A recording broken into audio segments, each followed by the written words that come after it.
Saint, Dieu de mes pères, bénis ce moment, alors que nous sommes là autour de ta table pour apprendre encore ce soir. Je te prie dans le nom de Jésus-Christ de Nazareth de nous parler, de parler à chacun de nous, connecter encore une fois de plus cette nuit pour apprendre. Il est écrit que toute écriture de Dieu est inspirée pour instruire, pour guider et pour apprendre. Seigneur, nous voulons que cette nuit, alors que nous nous tenons là devant ta sainte présence, Seigneur, que tu te révèles au travers de ta parole au nom de Jésus-Christ. Amen. Voilà, nous allons très rapidement prendre nos Bibles.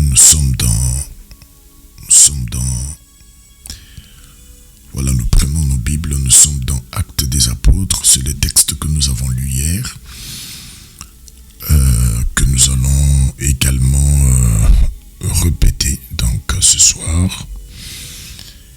Actes des Apôtres, chapitre 13, le verset 36.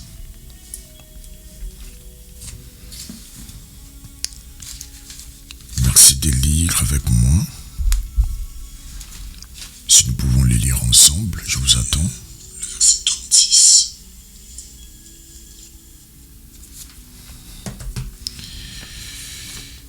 Ok. Actes des Apôtres, chapitre 13, le verset 36. Nous allons lire.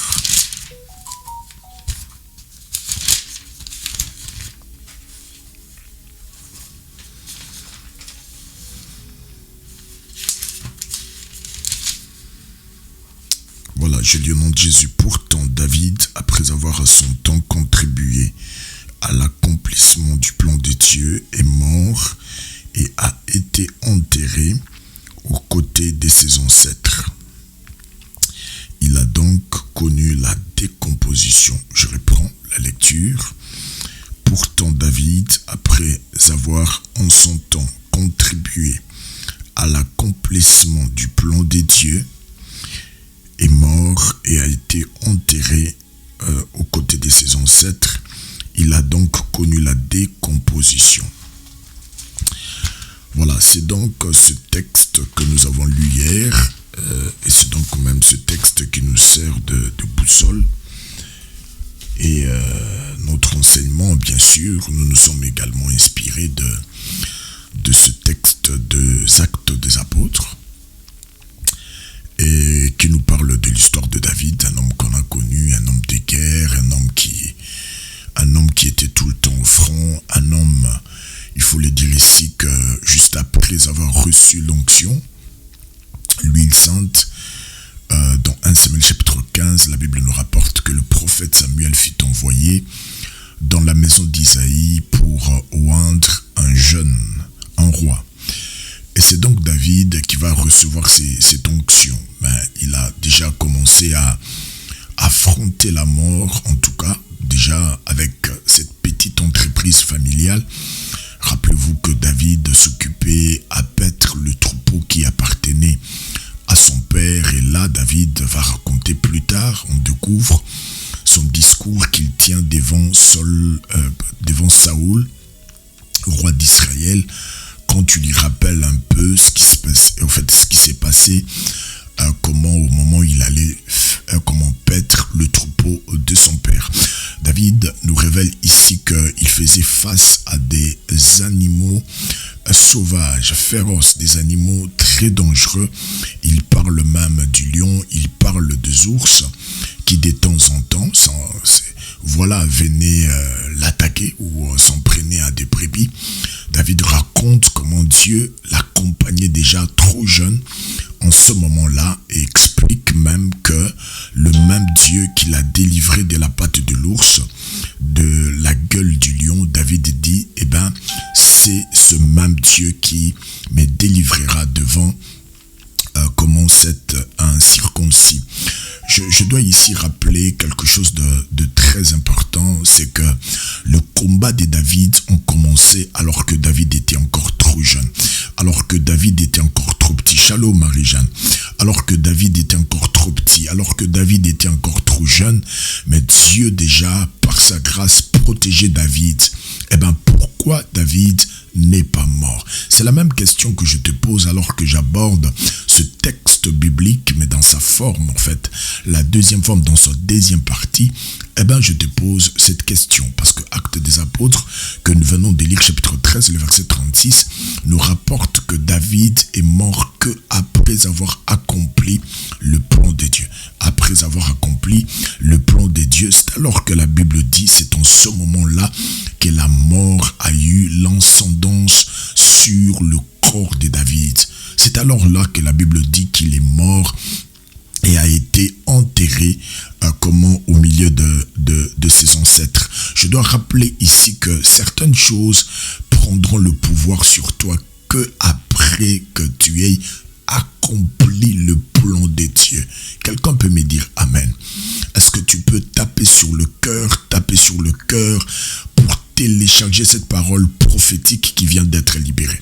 Aucune maladie cardiaque, aucune maladie endocrinienne, aucune maladie respiratoire, du système respiratoire, aucune maladie qui touche au système nerveux, aucune maladie qui mène à la mort ne touchera ton corps, ne t'amènera à la mort aussi longtemps que le plan de Dieu pour ta vie, alléluia, n'aura pas en premier lieu été accompli. C'est ce que la Bible nous rapporte ici, que David est mort que après, j'ai dit bien après avoir accompli les plans de Dieu, après avoir contribué à l'accomplissement du plan de Dieu. Si je t'ai posé la question de savoir pourquoi tu es en vie, eh ben tu vas me donner pas mal de raisons. Pasteur, je suis en vie parce que mes enfants sont encore petits. Pasteur, je suis en vie parce que voilà, j'ai encore des choses à faire. Pasteur, je suis en vie parce que Dieu me garde. Mais la véritable raison pour laquelle tu es encore en vie, c'est parce que le plan de Dieu, ta partition dans le plan de Dieu, tu n'as encore pas joué la totalité de ce projet, de ce même pourquoi tu es venu sur la terre. Ici, je dois rappeler quelque chose de très important, que ta venue sur terre n'a pas été un fait d'hasard. Est-ce que tu me crois? La Bible dit qu'une feuille ne peut pas tomber d'un arbre sans que l'Éternel l'ait permis. Je ne crois pas. Si une feuille peut tomber d'un arbre sans que Dieu ait permis, à combien plus forte raison la venue d'un élu sur la terre? Tu es venu sur la terre investi d'une mission. Tu es venu sur la terre chargé d'un projet. Tu es venu sur la terre avec un agenda. Tu es venu sur la terre pour accomplir une mission. Un plan a été élaboré. Les choses ont été mises en place. Et seul, j'ai dit bien, seul toi, la personne qui te ressemble, qui a ton ADN, accomplira cette partition. Et si tu n'es pas là, personne d'autre ne le fera. Tu ne le feras que toi-même. C'est pourquoi plusieurs choses, alléluia, ne feront jamais, alléluia, alléluia, face à toi. Il y a certaines maladies qui ne t'atteindront pas. Il y a certaines personnes, même s'ils peuvent projeter de mort, élaborer comment de complot mettre en place, comment de complot être dans, je sais pas moi, dans le conciliabule, dans un seul objectif, de pouvoir mettre fin à ta vie, quel que soit le projet diabolique qui peut être monté. Je parle à un élu cette nuit. Je parle à un homme qui est investi, alléluia, d'une mission, d'un agenda. Je parle à un homme ici, je parle à une femme pour tout simplement te dire que Dieu, alléluia, j'ai dit bien, Dieu qui t'a voulu sur la terre, eh ben, n'a toujours pas encore dit son dernier mot. J'aimerais que là où tu es, que tu me dises Amen. Tous ceux qui sont connectés dans de différentes pages, même ceux qui nous suivent sur YouTube, merci de dire Amen à cette déclaration prophétique parce que c'est très important. Alors nous allons avancer. Nous avançons pour voir déjà que quand la Bible dit qu'en son temps, David a servi le dessein des dieux, en d'autres termes, David a été fait roi parce qu'il devrait accomplir le plan des dieux. David est né pour un but, pour accomplir le plan des dieux. David, la longévité de David n'était pas en vain. David a vécu longtemps. La Bible dit rassasié de jours parce que David avait une mission à accomplir. Il avait quelque chose qui devrait accomplir, et c'est même pourquoi David n'est pas mort avant son temps. David n'a pas été englouti par une maladie quelconque parce que David était appelé à accomplir le plan de Dieu, à contribuer au plan de Dieu. Donc la plus grande question dans cet enseignement, mes bien-aimés, c'est donc de découvrir sa raison d'être et de se battre que pour cela. Parce que c'est la seule chose qui te garde. Je dis bien, c'est la seule chose qui te garde.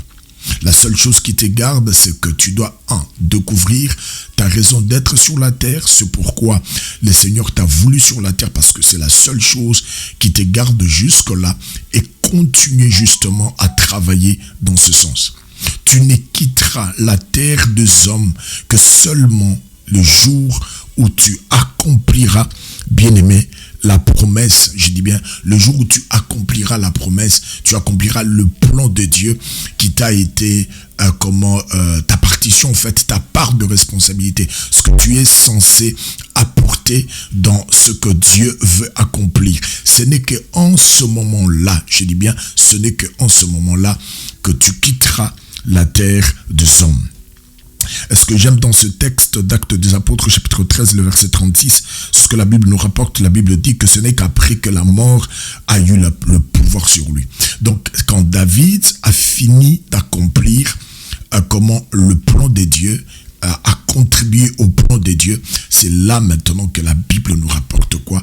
La Bible dit qu'il est mort. La mort a attendu David. La mort a cherché David dans des différentes guerres. Mais jamais la mort et David se sont rencontrés. La mort a cherché David dans les embuscades. Jamais ils se sont rencontrés. La mort a cherché David dans le piège, dans les empoisonnements. Mais jamais ils se sont rencontrés.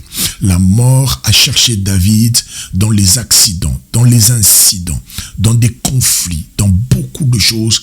Jamais la mort et David se sont croisés. Pourquoi ? Parce que David était encore porteur du plan de Dieu. Il jouait encore sa partition.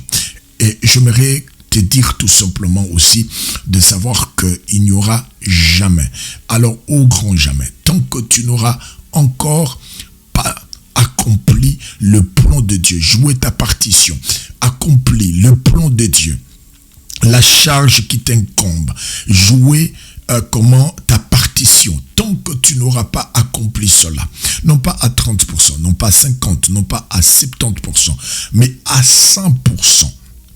Je dis bien à 100%.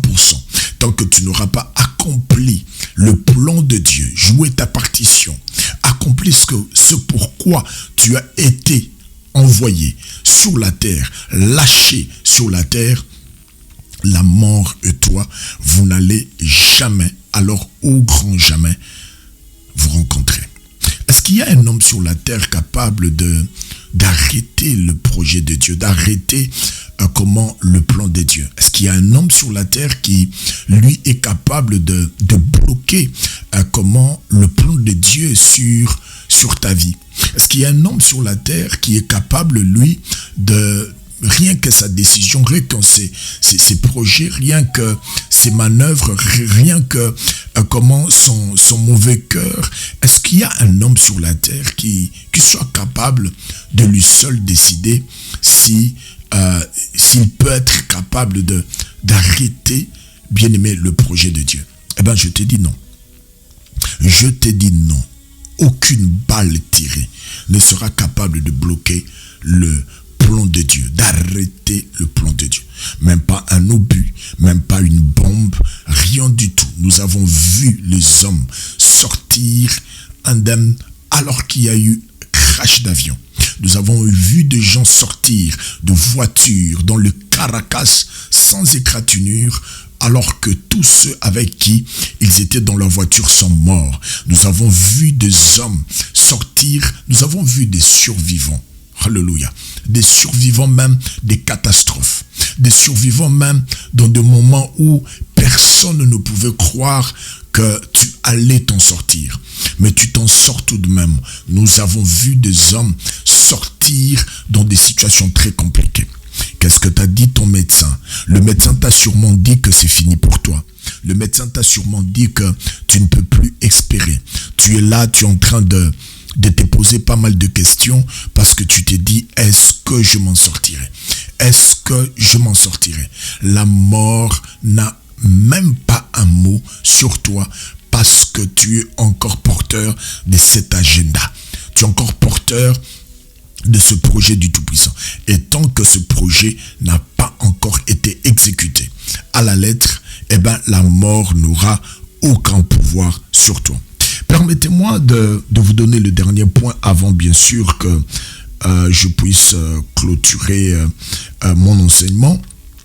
Le dernier point, c'est tout simplement nous interpeller. Parce que ça, c'est quelque chose que beaucoup de gens, malheureusement, négligent. En fait, de savoir que je suis sur la terre parce que j'ai une raison d'être. Tu n'es pas sur la terre juste pour être. Écoutez, si tel était le cas, je pense que tu serais déjà parti. Parce que tu n'es pas parfait, plus digne, plus, plus belle, plus éloquente, plus... je peux comme ça donner pas mal de points. Je pense que pas vraiment que tu sois plus que ceux qui sont partis. Je ne pense pas. Aujourd'hui, même alors que je te parle, il y a beaucoup, en tout cas beaucoup, qui nous ont quittés. Je ne pense pas que tu pries plus que ces gens-là. Il y a des hommes et des femmes de prière qui nous ont quittés. Il y a des hommes et des femmes d'onction, des hommes et des femmes prophétiques qui nous ont quittés aujourd'hui. D'autres nous ont quittés dans des circonstances très compliquées. Mais moi, je crois que la raison qui fait que Dieu te garde, c'est parce que tu es porteur d'un agenda. Tu as une partition à jouer, tu as quelque chose à faire, mais que tu n'as toujours pas encore fait. Alors ne t'écarte pas, ne va pas loin, ne va pas faire autre chose que ce pourquoi, comment tu es sur la terre. Ne va pas te donner à quelque chose d'autre, différent de ta mission la mission qui t'a été investie. Parce que sur la terre, tu es là parce que tu as quelque chose à accomplir. Et cette mission, pour l'accomplir justement, cela demande à ce que premièrement d'abord tu la discernes et que tu sois capable de travailler dans ce sens. Parce que le Tout-Puissant t'attend justement à ce que tu puisses accomplir cela. Personne, j'ai dit, j'insiste, c'est même ce que vous ai dit tout au début, je répète encore avant de clôturer, c'est de vous dire que personne ne jouera cette partition-là si ce n'est pas toi. Il n'y a que toi et toi seul qui sera capable justement de jouer cette partition. Et tant que tu n'auras pas compris cela, ça sera très difficile. J'aimerais prier pour vous parce qu'on a commencé en retard. Malheureusement, je suis parti un peu vite parce qu'il fallait que je puisse ne serait-ce que donner la matière du jour. Et je crois très bien que demain, la semaine vient de commencer. Nous serons là demain mardi, le mercredi, le jeudi et le vendredi. Comme vous savez, nous avons repris nos nuits de prière des 0h à 2h du matin. Donc je serai le vôtre également aussi en prière. Nous prendrons des heures de prière le vendredi pour prier. N'oubliez pas également, si nos dévotions matinales ont donc repris demain matin, je serai déjà le vôtre pour un temps de prière. Comme ça, le plainte de ces amis qui se trouvent à Paris, qui parlaient un peu du moment des connexions, parce qu'on se connectait à l'heure de la Finlande, donc 6h, ce qui faisait qu'à Paris, c'était 5h du matin, donc j'ai pu avancer le programme d'1h30, ce qui fera que nous nous connecterons ici en Finlande. Ça sera déjà à 7 heures passées. Donc ça sera à 8 heures juste. Donc 7 heures de Paris, donc 8 heures, heure de Finlande. Ça sera 7 heures de Paris et ça sera 6 heures, heure de Kinshasa. Donc je serai le vôtre le matin pour la dévotion matinale, pour que nous prenions le temps de prier. Alors permettez que je prie pour nous. Adonai, merci pour ta parole, merci pour ce moment que tu nous as, Seigneur, béni. Merci pour ta parole, car il est écrit, dans l'air détresse, il leur envoya sa parole et sa parole leur guérit. Nous croyons, Seigneur, que ce moment était un moment béni, Seigneur. Nous croyons, ô Dieu, que tu nous gardes, nous protèges et que la mort n'aura jamais le pouvoir ni l'ascendance sur nous tant que nous n'avons pas encore accompli, Seigneur, tant que tu n'as pas encore accompli ton plan dans nos vies et tant que tu n'as pas avec nous accompli et fait ce que tu as comment longtemps décidé bien avant la fondation du monde. Bénis ton peuple de partout qui ont suivi ce programme dans nos différentes pages. Merci Seigneur de leur bénir et cela au nom puissant de Jésus-Christ de Nazareth. Amen. Amen. Voilà, vous m'excusez d'avoir pris 6 minutes de plus en tout cas. Nous nous sommes connectés un tout petit peu en retard. On se retrouve donc déjà demain pour notre programme, donc le matin, pour la dévotion matinale. Que Dieu vous bénisse. C'était le vôtre, pasteur Ben Yahweh Adolphe. Bonsoir chez vous et au revoir.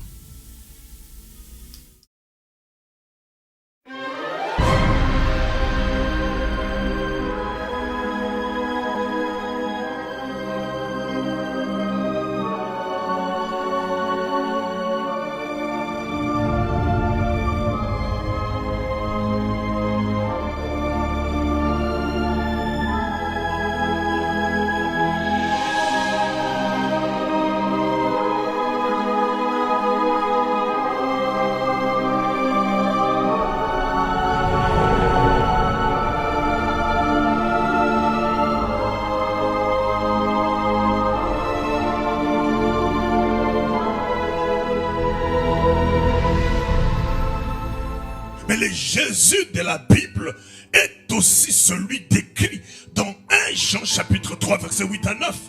La Bible dit qu'il est apparu pour détruire les œuvres du diable. Et la sorcellerie est l'œuvre du diable.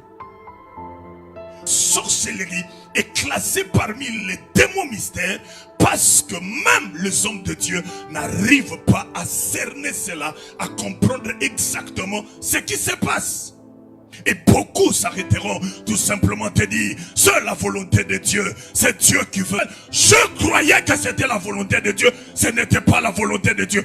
La délivrance commence quand tu commences à prendre conscience que ce n'est pas normal. Il faut que ça change. Quelqu'un m'entend très bien? Ce n'est pas normal. Il est temps que tu prennes ton autorité et que tu apprennes à dire non. Il y a certaines situations, il faut dire non. Même Moïse a dit non à Dieu et lui a fait réfléchir. Dieu lui dit, je détruis ce peuple, je te suscite un autre peuple. Moïse dit, les Égyptiens l'apprendront. Si les Égyptiens apprennent cela, que feras-tu de ton grand nom? Ils se diront, non, voilà, leur Dieu les a pris en Égypte. Et arrivé dans le désert, il n'a pas pu le supporter. C'est pourquoi il les a exterminés. Et Moïse ajoute, d'ailleurs, si tu maintiens ta décision, efface mon nom de ton livre.